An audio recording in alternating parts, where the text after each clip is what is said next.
This guy is a genius. He's amazing. And he'll sit there and talk to anybody in the world about what he's discovered, what he's seen. And he's proven that in 10 years he took a wasteland, basically of rolling hills of grass that's this tall so you could feed a bunch of cows, to basically, send the beef to McDonald's. So what happened is that he came in and bought like 200 acres. Now he's in the process of getting 200 more acres and 200 more acres to have 600 to 1,000 acres, which is a shitload of land. But a lot of it is craggy, rocky peaks. But it's deceiving, because in all these peak areas there's trees growing, and also in all these peak areas there's vines, and there's all these down low, all these pineapple growing. I mean, it's just incredible. So they're growing everywhere that you can grow something, and now he's producing and making a profit. That's how you do the permaculture. Right? Yeah. He's totally all about permaculture. And so he's totally into like this tree can grow and be harvested and make a lot of money for the farm, and basically when it's pulled out, we'll plant other plants, and then we pull the plants in, we'll plant other trees. So he's cycling now. He never buys anything. No, and he's recycling all the earth, all the, I mean, just for instance, one pig, check this out, which is part of his brilliance.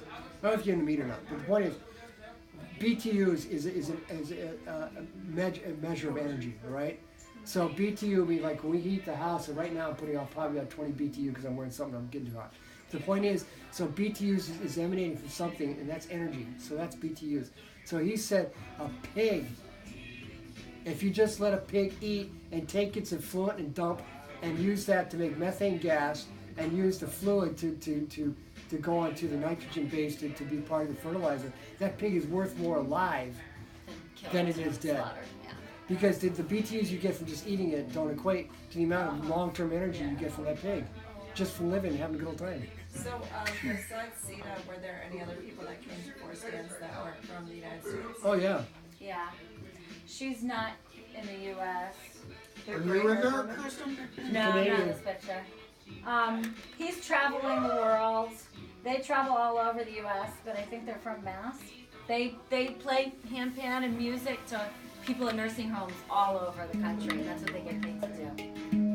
She gets paid $3 an hour for babysitting in Costa Rica, and she goes and works at little farms.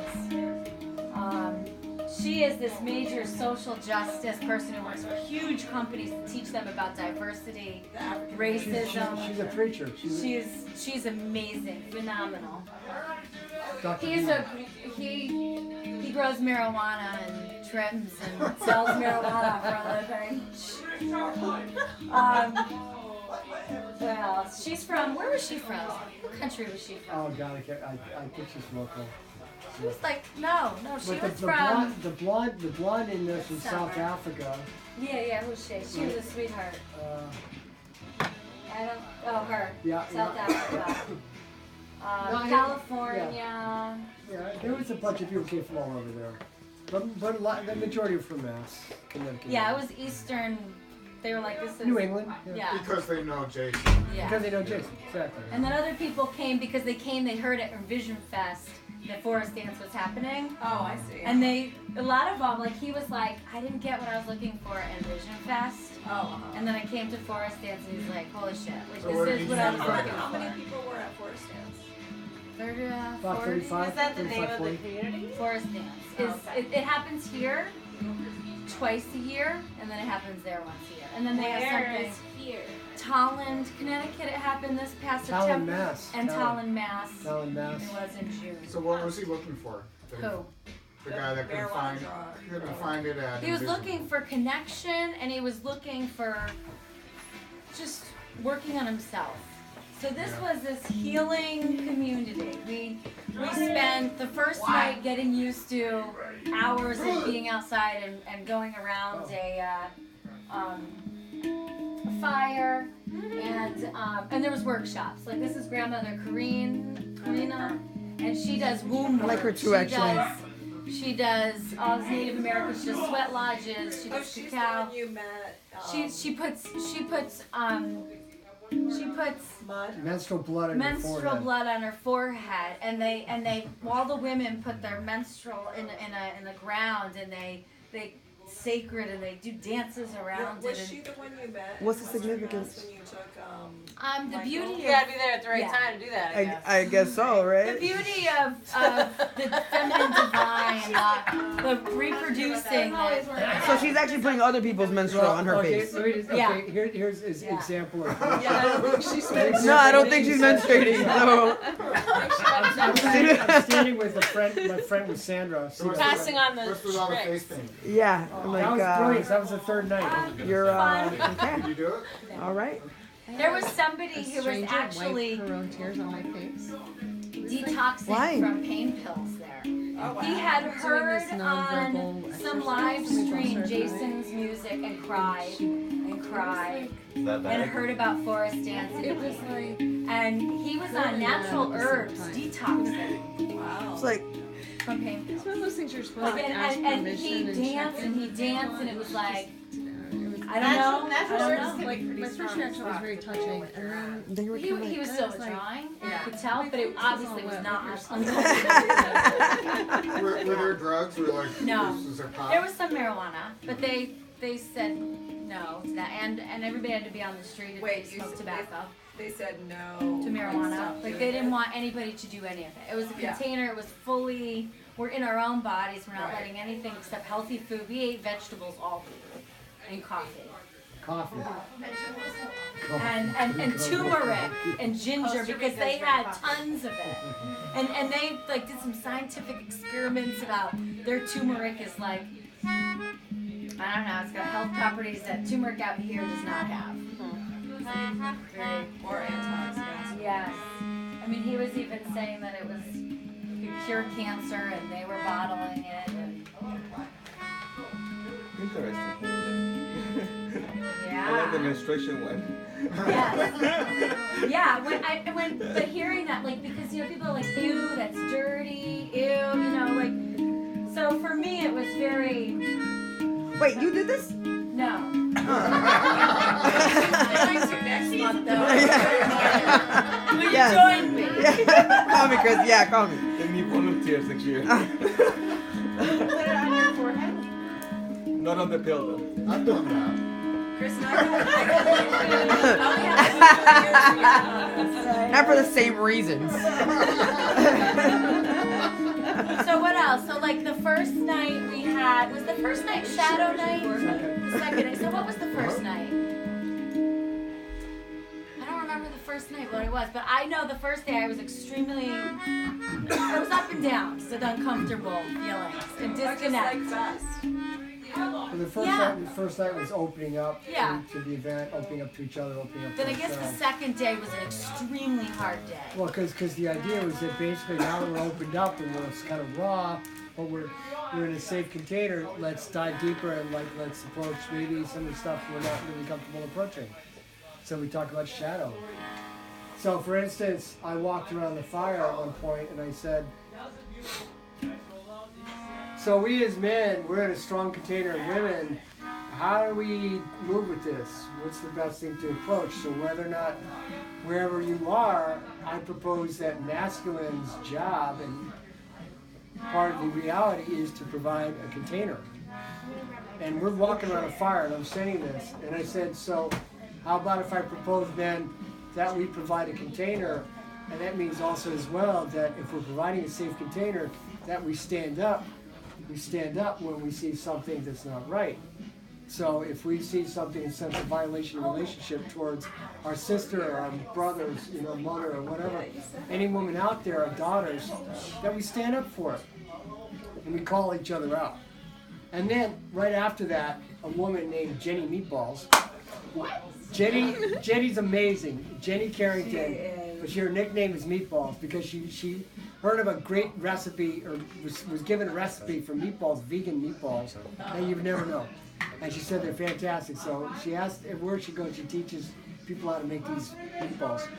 So, nonetheless, so she's also, she just finished a novel talking about the rape culture, being exposed to rape, having to deal with complaining about rape, and talking about how society basically discounts and negates women's stand on when they claim that like they've been violated. And so when I said what I said, she said, okay, you got me. And she wound up doing this really intense hip-hop rap that was a stream of like, holy, and everybody was like, and she took it. It was amazing. And so there was, that was a perfect example of how we all felt extremely supported to do what we needed to do. That was just one of hundreds of things that happened. I can only be seen that for a moment. Thank you so much. I appreciate it. There was another. Nice meeting you. Have a good night, guys. Good night. I don't. Let Kristen talk about something again. So day 2 was really hard. So he was really hard. Did you sense things about you that? Yeah, I kind of went back to like high school, which is a really difficult time for me. And the time before the last few years, and I felt like I didn't fit in. I felt like that I wasn't.